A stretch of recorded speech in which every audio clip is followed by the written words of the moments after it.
새해를 맞이한 세 번째 주일 날입니다.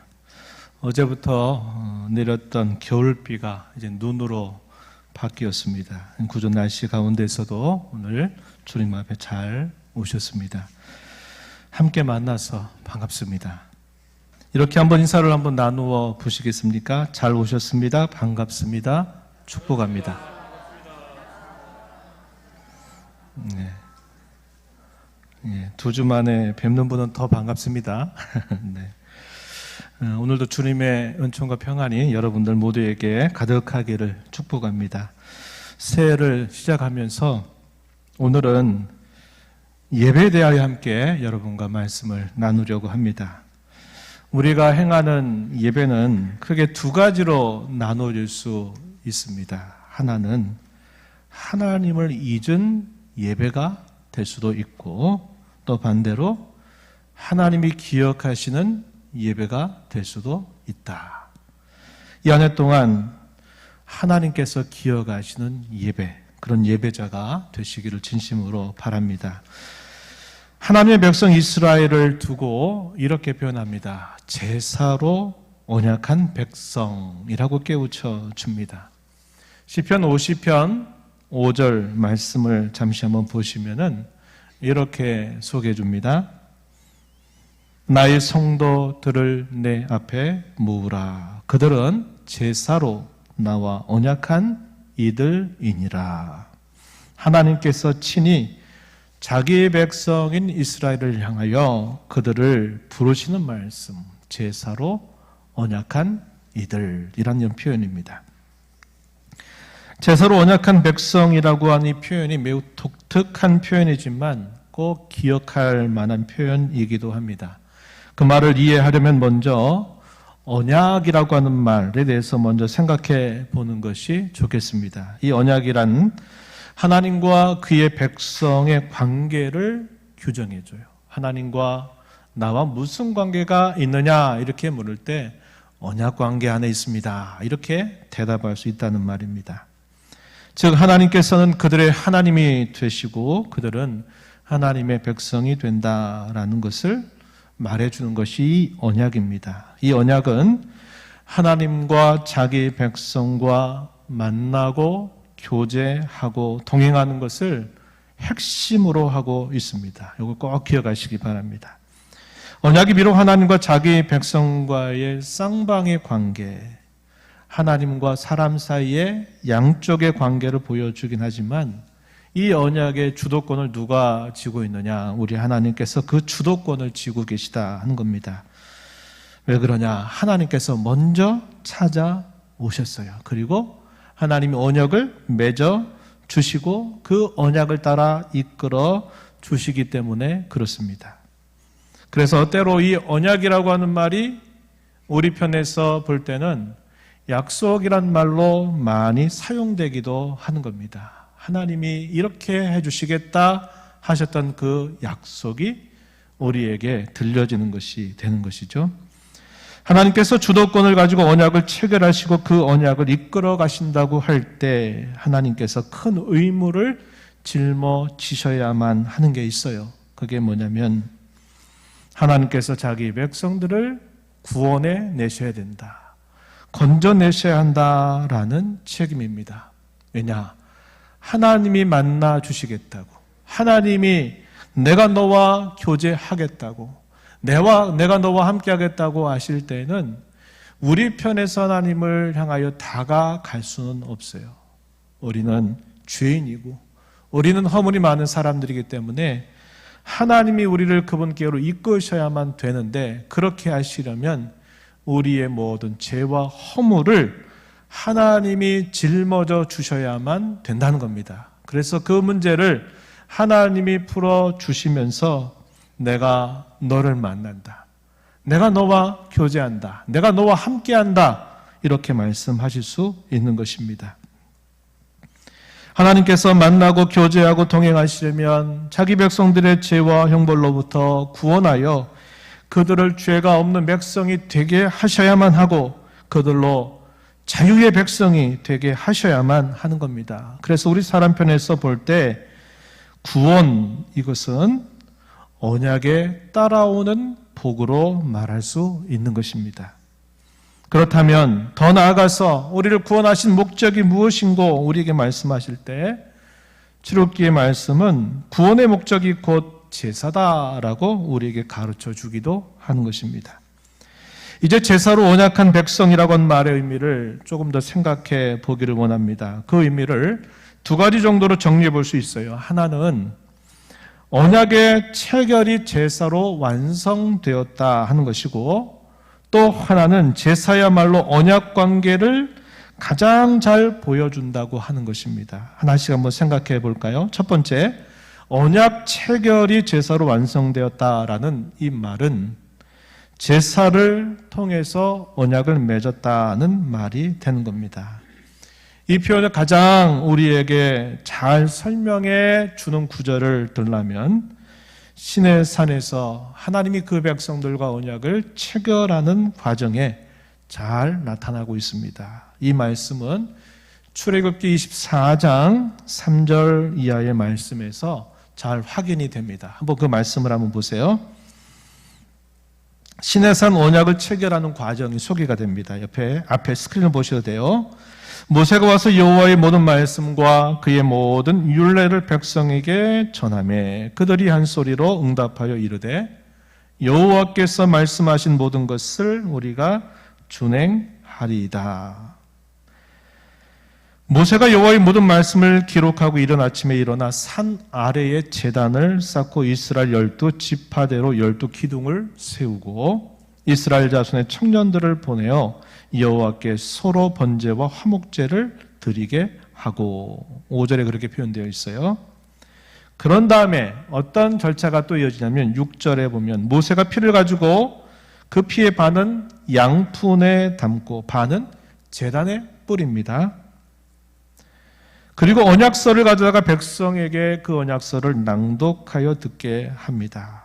그랬더니 그 백성들이 대답하죠. 뭐라고 대답합니까? 7절에 보면 여호와의 모든 말씀을 우리가 준행하겠습니다. 대답을 합니다.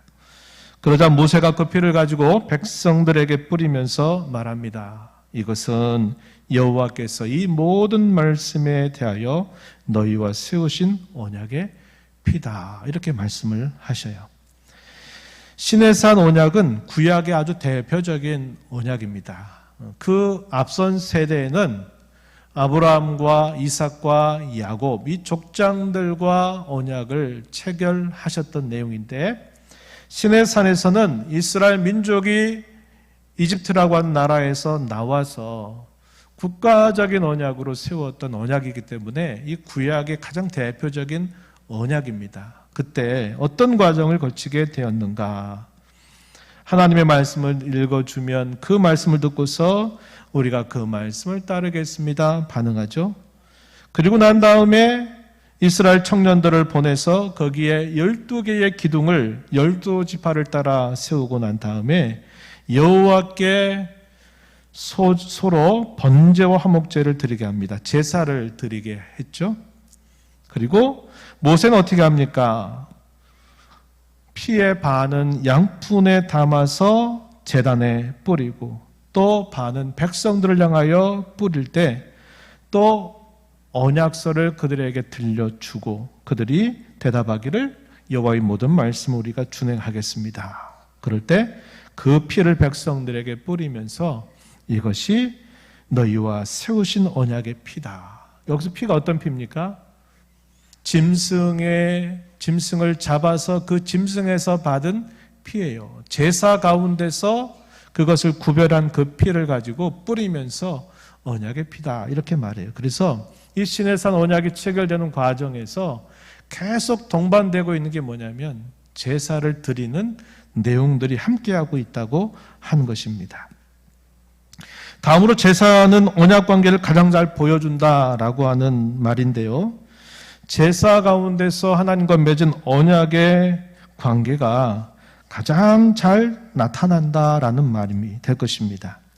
앞에서 말씀을 드렸던 것처럼 언약의 핵심이 하나님과 만나고 교제하고 동행하는 것인데, 그러한 모습을 가장 잘 구현하는 현장, 그것이 바로 제사의 현장, 오늘 우리의 말로 바꾸면 예배의 현장이라고 하는 것입니다.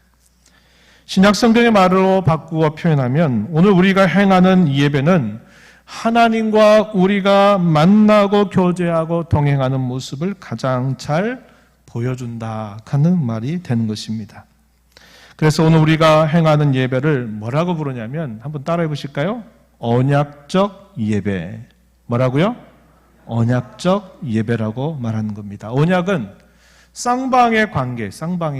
그러니까 이게 무슨 말이냐면 예배를 우리가 하나님 앞에 행하는 것은 우리가 하나님 앞에 드리는 게 있고 하나님이 받으시는 것이 있고 또 반대로 하나님이 우리에게 받으시는 것이 있고 하나님이 우리에게 주시는 것이 있다는 거예요. 그래서 여러분들이 우리가 예배의 요소 가운데서 행하는 예배 요소들을 눈여겨보게 되면 이거는 우리가 하나님 앞에 지금 드리는 것이구나. 이것은 하나님이 우리에게 주시는 것이구나 하는 거예요.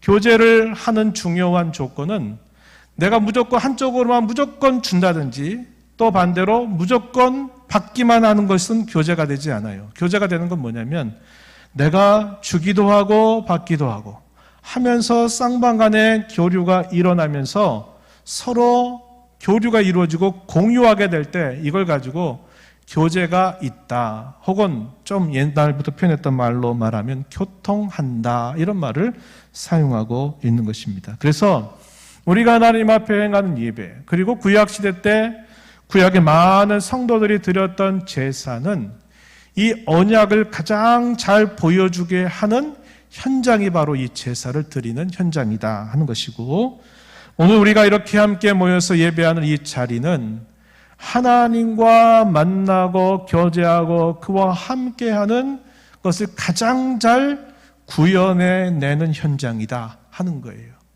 여러분들이 예배하러 오셔서 여러분들이 뭐를 마음에 품고 가야 됩니까? 오늘 내가 하나님을 만났다.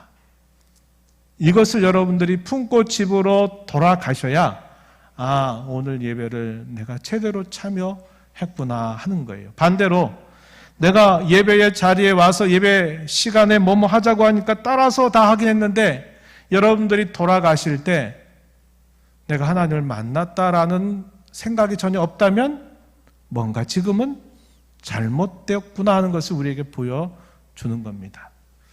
오늘 우리가 살펴보는 이 설교의 제목에 따라 보면 하나님을 잊은 예배였구나 하는 것을 우리에게 보여주는 것이 된다 하는 것입니다.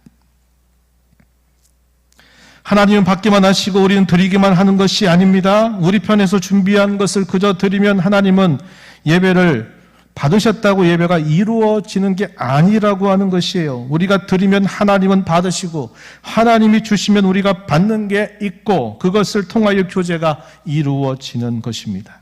그처럼 예배가 언약 관계를 가장 잘 보여주는 것입니다. 그런 의미에서 언약의 목적이 곧 제사로 제시되기도 하는 것입니다. 앞의 이야기들을 종합해 보면 하나님이 우리와 언약을 체결하신 목적, 그거에 따라서 우리를 구원하신 목적이 곧 하나님과 함께하는 제사로 표현될 수 있다고 하는 거예요. 시편 50편 말씀은 제사로 언약한 백성 이스라엘을 향하여 하나님이 그들을 심히 책망하시는 말씀입니다. 그들을 향한 책망, 한마디로 이렇게 표현되고 있어요. 하나님을 잊은 너희라는 말로 표현이 되고 있습니다. 우리가 읽은 본문 22절 말씀을 한번 보시기 바랍니다. 여기서 하나님을 잊어버린 것에서 돌이키지 않으면 찢을 것이라고 엄숙한 경고를 주시기도 합니다. 22절 한번 보세요. 하나님을 잊어버린 너희여 이제 이를 생각하라. 그렇지 아니하면 내가 너희를 찢으리니 건질 자 없으리라. 이렇게 말합니다. 이게 뭡니까? 책망하시는 말씀이에요.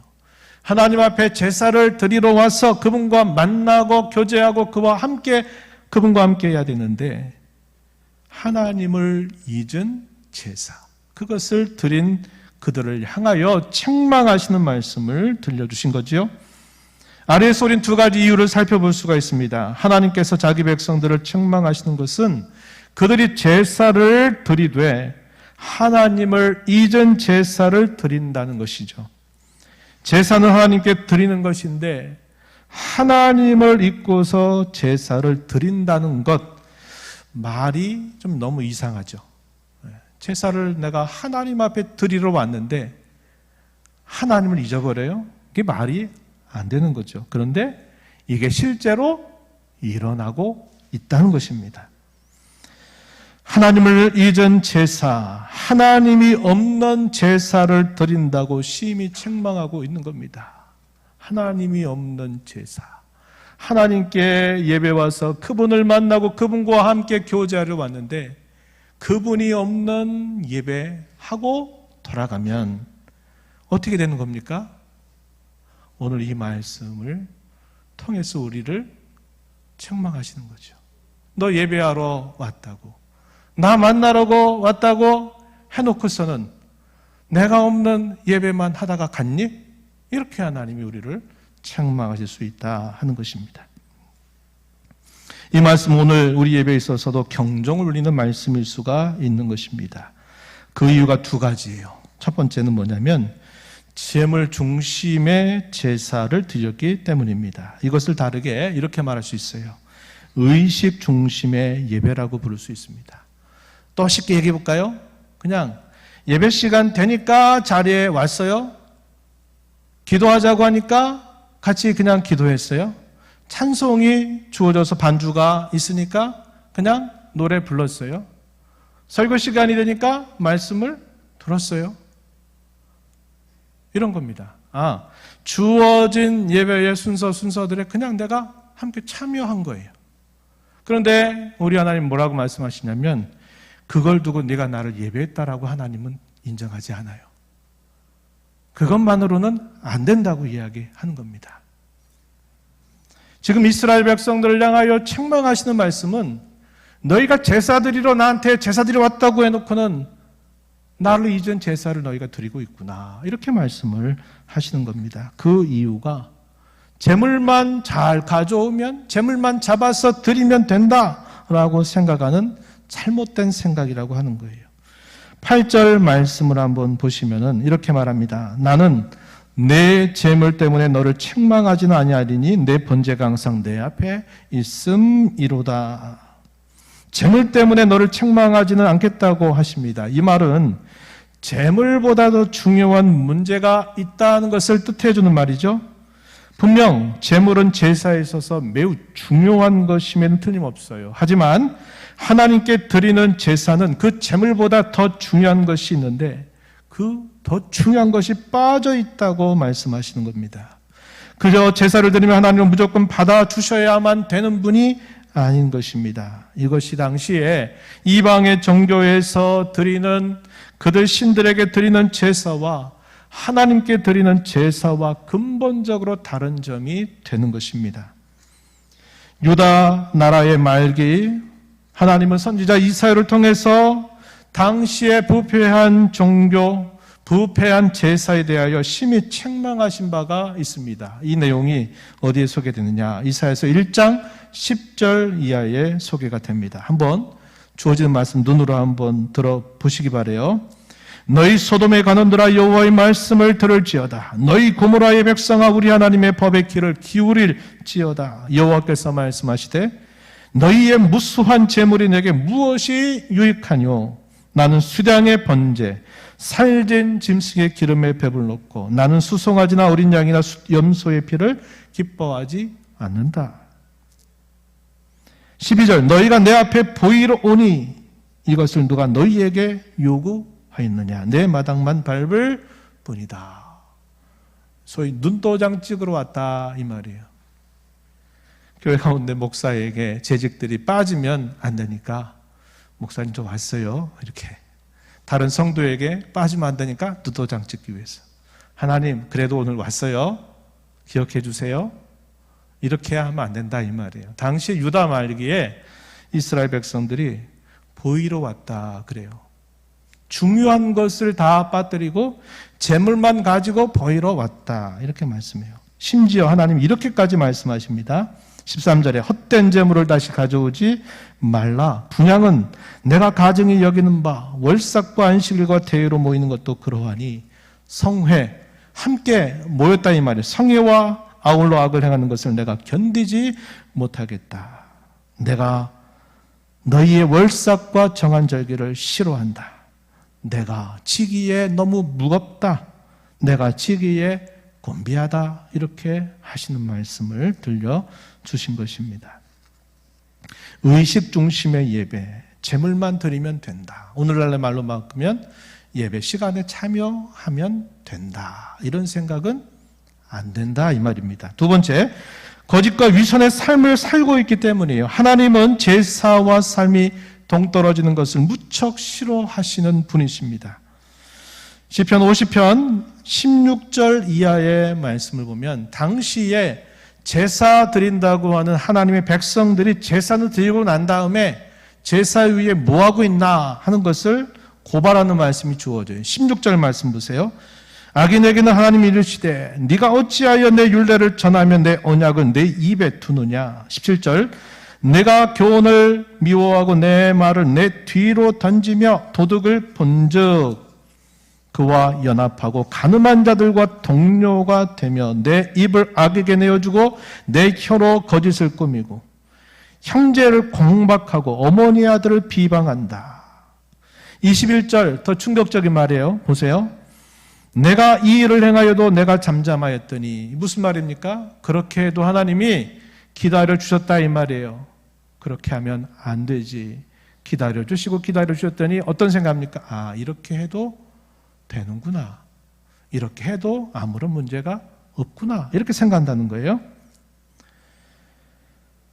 내가 나를 너와 같은 줄로 생각했다. 나를 너와 똑같은 수준으로 너는 생각하고 있는구나. 그러나 내가 너를 책망하여 내 죄를 네 눈앞에 낱낱이 드러내리라. 이렇게 하나님이 말씀하고 계시다는 겁니다. 이 말씀을 우리에게 적용하면 우리가 행하는 예배가 내 삶에 아무런 상관이 없다면 그 예배는 하나님을 잊은 예배가 된다고 가르쳐 주고 있는 것입니다. 예배를 행하고 나서도 삶이 바뀌지 않는 것, 이건 우리가 너무나 쉽게 범하는 죄입니다. 그럼에도 이것을 별로 죄라고 생각하지 않는 거예요. 하나님은 오늘 본문을 통해서 이걸 우리에게 말씀하시고 계시다 하는 겁니다. 예배를 드리고 나서, 예배 행하고 나서 예배당 문을 나가면서 다투고 또 서로 시기하고 미워하고 말을 막 함부로 해대고 하면 그 예배 뭐 한 겁니까? 예배는 예배. 예배 끝났으니 나는 내 하고 싶은 대로 다 말하고 다 행한다 하는 일이 되는 겁니다. 하나님이 그런 예배를 뭐라고 말씀하시냐? 나를 잊은 예배다. 이렇게 말씀하세요. 그러니까 우리는 비록 우리가 허물과 죄를 가지고 늘 주 앞에 나오지만 우리의 허물과 죄를 용서하신 그 주의 은혜를 기억하고 우리를 용서하신 그 은혜에 감사하면서 내가 똑같은 일을 행하지 않도록 내가 하나님을 모신 자처럼 생각도 해야 되고 말도 해야 되고 그렇게 살아가도록 몸부림쳐야 되는 거예요. 예배는 예배고 예배 끝났으니 내가 늘 하던 내 죄된 습관대로 그대로 행하고 있어도 양심의 가책이 없다. 망가진 거예요. 우리의 심령이 망가질 대로 망가졌음을 보여주는 하나의 증거가 되는 것이에요. 우리가 이런 부분들을 오늘 말씀을 통해서 잘 마음에 새기는 자세가 필요하겠어요. 그렇다면 이제 반대로 하나님이 기억하시는 제사는 어떤 제사일까요? 이에 대해서도 두 가지를 생각해 볼 수 있어요. 첫 번째는 뭐냐면 무엇보다도 우리의 마음의 중심을 하나님께 드리는 제사이어야 하겠다. 여기엔 두 가지 경우가 있을 수 있어요. 하나는 어떤 경우입니까? 정말 기쁘고 즐거워서 하나님 앞에 감사로 드리는 경우가 있죠. 그럴 수 있어요. 또 하나의 경우 어떤 경우입니까? 반대로 너무 부끄럽고 너무 창피하고 너무 어찌할 줄 몰라서 어떤 마음으로? 상한 마음, 가난한 마음, 찢겨진 마음을 가지고 하나님 앞에 제사를 드리는 것이에요. 이 두 가지가 공통점을 가지고 있어요. 어떤 공통점? 마음의 중심을 하나님 앞에 드리는 제사라는 겁니다. 우리가 하나님 앞에 한 주간을 살았을 때 참 감사한 게 많고 너무 받은 것이 맞다고 생각이 될 때 우리가 그 예배 자리에 나올 때 어떤 마음이 들어요? 하나님, 지난 한 주간을 생각해 보니까 하나님이 너무나 많은 것을 제게 주셨어요. 제가 그걸 알겠어요. 하나님, 감사해요. 하나님, 오늘도 내가 드리는 이 예배를 기뻐 받아주세요. 너무 감사해요. 이런 마음으로 우리가 예배를 할 때가 있어요. 그죠? 자주 아니더라도 있을 수 있어요. 반대로 한 주간 하나님이 바르게 살라고 하셨는데, 말씀대로 살라고 하셨는데, 성도답게 살라고 하셨는데, 화평을 이루며 살라고 하셨는데 돌아보니까 그렇게 살지 못했거든요. 그럼 우리 마음이 어떻게 됩니까? 하나님, 은혜를 또 제가 저버리고 제 마음대로 살아서 제 마음이 무겁습니다.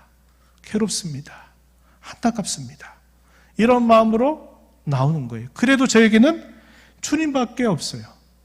주님만이 내 이 상하고 찢겨진 마음을, 주님만이 나를 치료할 수 있으니 주님, 이 마음 받아주세요. 이렇게 드리는 것도 역시 마음의 중심을 드리는 제사가 되는 것입니다. 이것이 오늘 우리에게 반드시 있어야만 된다는 거예요. 시편 50편 14절 말씀에 이럽니다. 이렇게 말해요. 감사로요 하나님께 제사를 드리며 치료나신 이에게 너의 소원을 갚아라. 23절 오늘 우리가 읽은 본문 앞부분에 보니까 감사로 제사를 드린 자가 나를 영화롭게 한다. 이렇게 말씀하셨어요. 입술만의 고백을 말하는 게 아닐 것입니다. 마음으로부터 우러나오는 감사를 뜻하죠. 제사를 받으신 하나님께 대한 감사입니다. 하나님께서 자신에게 베푸신 은혜를 기억하고 그 은혜에 대한 감사로 드리는 제사죠. 이런 제사를 하나님이 기억하신다 하는 겁니다. 다음으로 상한 심령으로 드리는 제사에 대해서 시편 51편 17절에 다윗이 우리에게 깨우쳐주는 말씀을 우리가 생각할 수 있어요. 51편 17절에 이렇게 말합니다. 하나님께서 구하시는 제사는 상한 심령이라. 하나님이여 상하고 통회하는 마음을 주께서 멸시하지 아니하시리이다. 다윗이 이렇게 말해요. 언제 밧세바와 간음했고 그의 남편이었던 우리아를 간접적으로 살인해서 죄를 숨겨두었을 때 하나님이 그 죄를 꼬집어서 드러내시게 하시려고 선지자 나단을 보내서 그 죄를 낱낱이 드러냈을 때 다윗이 회개하면서 눈물로 기도했던 내용이 이 시편 51편에 소개가 되고 있어요. 만약에 주께서 번제를 받으시기를 기뻐하신다면 내가 수많은 번제를 다 드렸을 것입니다. 그러나 주님은 그런 제사를, 그런 제물을 받지 아니하시는 줄 내가 알고 있습니다. 주님이 받으시는 제사는 상한 마음, 통회하는 마음을 주께서 먼저 받으신다는 것을 제가 알겠습니다. 그래서 그의 마음을 찢어서 하나님 앞에 그 마음의 중심을 쏟아내면서 기도하는 내용이 이 시편 51편의 9, 9절절이 표현되고 있는 것이에요. 오늘 저와 여러분에게 이러한 예배가 회복이 되어야 합니다. 죄와 허물에 대하여 안타까워하고 슬퍼하는 마음, 진심으로 뉘우치고 용서를 구하는 마음, 낮아지고 겸손한 마음으로 하나님 앞에 드리는 예배, 이런 예배가 하나님이 기억하시는 예배다. 우리에게 가르쳐주는 겁니다. 그 두 번째, 다음으로는 저와 여러분의 행위를 옳게 하는 삶이 따르는 제사, 그런 예배를 하나님이 기억하신다고 가르쳐줍니다. 본문 23절 하반절 말씀을 보시죠. 이렇게 말합니다. 그의 행위를 옳게 하는 자에게 내가 하나님의 구원을 보이리라. 이렇게 말씀을 하셔요. 이에 대한 좋은 말씀한 곳, 우리가 얼마 전에 읽었던 미가서에 있습니다. 미가서 6장 6절로부터 8절 말씀인데 아주 유명한 구절이죠. 이렇게 우리에게 가르쳐줍니다. 내가 무엇을 가지고 여호와 앞에 나아가며 높으신 하나님께 경배할까? 내가 번제물로 일련된 송아지를 가지고 그 앞에 나아갈까? 여호와께서 천천의 수량이나 만만의 강물 같은 기름을 기뻐하실까? 내 허물을 위하여 내 마다들을 내 영혼의 죄로 말미암아 내 몸의 열매를 드릴까? 마지막 절이 중요해요. 사람아, 주께서 선한 것이 무엇임을 너에게 보이셨나니 여호와께서 너에게 구하시는 것은 오직 정의를 행하며 인자를 사랑하며 겸손하게 내 하나님과 함께 행하는 것이 아니냐. 이렇게 가르쳐주고 있는 것입니다. 아까 제가 그런 말씀드렸죠. 제사를 드리고 나서 악을 꾸미고 악한 일을 행하면서도 그것을 괴로워할 줄 모르는 그들을 향하여 하나님이 잊은 너희라고 말씀하신 것을 봤어요. 하나님이 우리에게 참으로 기억하신 예배라고 말씀하시는 것은 예배 이후에 따르는 삶이 그 예배와 잘 조화를 이루어야 된다는 거예요.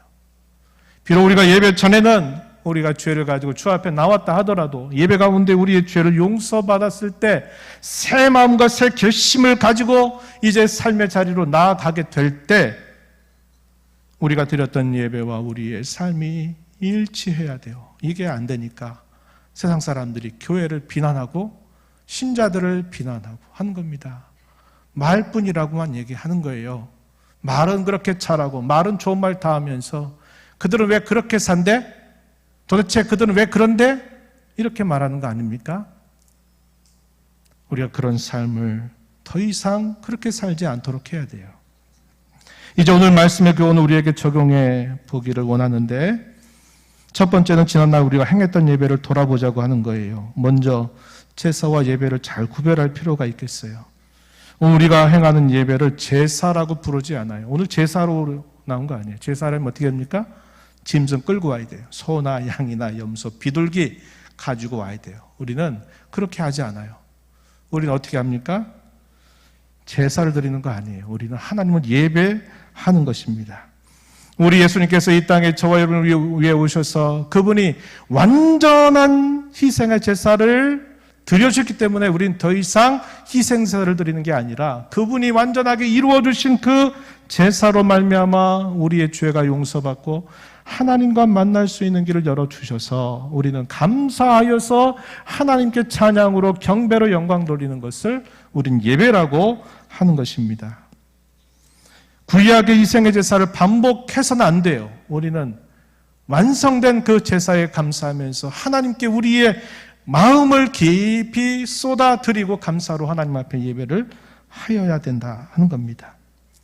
이제까지 우리 예배를 돌아보아야 할 이유는 분명하죠. 잘못된 것을 고치고 하나님이 기억하신 예배가 되기 위한 것입니다. 아까 우리가 읽었던 21절 말씀에 네가 이 일을 행하여도 내가 잠잠하였더니 네가 나와 똑같은 줄로 생각하고 있구나. 그러나 내가 너를 책망하여 너의 죄를 너의 눈 앞에 낱낱이 드러낼 것이다. 이렇게 하나님 하셨던 이 말씀을 우리가 꼭 기억해야 하겠습니다. 하나님이 기억하시는 예배가 되도록 이렇게 예배하자고 여러분들에게 권면을 드리면서 말씀을 마무리하고자 합니다. 앞에서 말씀을 드렸던 것처럼 우리의 예배는 어떤 예배여야 된다? 언약적 예배이어야 한다. 그럼 어떤 예배가 언약적 예배라고 했습니까? 하나님과의 만남이 있는 예배, 하나님과 교제가 있는 예배, 하나님과 동행하는 예배여야 한다는 거예요. 그러기 위해서 우리에게 요구되는 자세는 한편으로는 어떻게 드려야 된다? 우리의 마음을 드려야 되는데 한편으로는 감사, 우리의 마음 속에 우러나오는 감사를 가지고 드리든지 또 한편으로 우리가 죄로 인하여 우리의 마음이 슬플 때는 어떻게 하라? 상한 심령으로, 가난한 심령으로 하나님 앞에 드리는 예배가 되어야 한다. 그리고 우리가 드리는 이 예배를 예배 시간에만 제한해서는 안 됩니다. 예배 전에 어떻게 해야 될까? 예배 중에는 어떻게 해야 될까? 예배 후에는 어떻게 해야 될까를 나누어서 우리가 잘 생각하는 자세가 필요한데 예배 전에 여러분들이 시간 맞추어 가까스로 오지 마시기 바라요.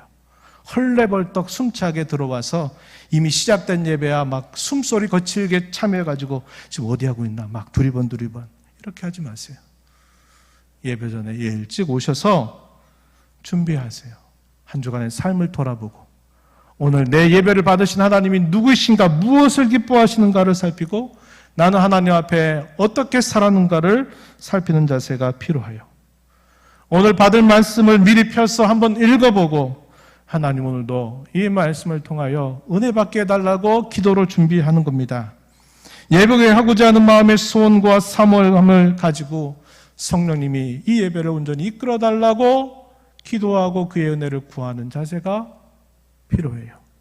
예배 가운데서는 예배의 각 순서들, 기도, 찬양, 신앙 고백, 말씀, 또 말씀을 봉독하는 것, 이런 모든 것들이 무엇을 뜻하는가를 깊이 생각하고 거기에서 뭐가 이루어진다고요? 하나님, 우리가 하나님께 드리는 것과 받는 것이 있다는 것을 기억해서 그 예배를 통해서 주고받는 걸 통해서 하나님과 함께 공유하는 마음을 갖고 그 시간을 믿음으로 응하는 자세가 필요합니다. 예배를 마치고 난 다음에는 받았던 말씀, 주셨던 그 말씀을 마음에 깊이 간직하고 이제는 예배자로 내가 삶 속에서 그렇게 살겠다고 결단하고 나는 힘이 부족하니 성령님 도와달라고 기도하는 자세로 예배당을 나가야 합니다. 그리고 우리 이어지는 삶이 이 예배에 걸맞는 삶이 되도록 예배를 통해 내 삶이 바뀌게 해달라고 기도하고 힘써 나가는 자세를 가져야 한다는 것입니다. 예배의 성공이 신앙 성공이고 인생의 성공이라고 하는 말이 있죠. 좀 조심스러운 표현이지만 분명한 진리를 우리에게 전달해 주는 말입니다. 더 이상 우리의 예배가 하나님을 잊은 예배가 되지 않고 하나님이 기억하시는 예배가 되게 하십시다. 무엇보다 그동안 행해왔던 우리의 예배를 되돌아보고 예배에 대한 하나님의 무서운 책망에 늘 주의를 기울이십시다. 우리의 예배가 하나님과 맺은 언약이 잘 드러나는 예배가 되게 하십시다. 그러기 위하여 무엇보다도 우리의 마음의 중심을 하나님께 드리고 우리의 행위로서 그 예배가 참되다는 것을 증명하도록 힘써 나가는 저와 여러분 되기를 진심으로 바랍니다. 하나님 아버지, 오늘도 저희들을 불러주셔서 새해를 시작하면서 특별히 하나님 앞에 예배자로 부름받은 것을 기억하면서 이 한 해 동안 저희가 하나님을 잊은 예배가 아니라 하나님께서 기억하시는 예배자가 되기를 진심으로 간구합니다. 지난날 저희 예배를 되돌아보게 하시고 저희의 예배를 하나님 앞에 올바로 행하기 위하여 예배 가운데 만남과 교통과 동행함이 있는 귀한 예배가 되어 우리의 마음이 바뀌고 우리의 말이 바뀌고 우리의 삶이 바뀌어가는 역사를 통해서 저희가 행하는 예배가 참되고 진실함을 증명해내는 우리 모든 성도들이 되게 하여 주옵소서. 예수님 이름으로 기도하옵나이다. 아멘.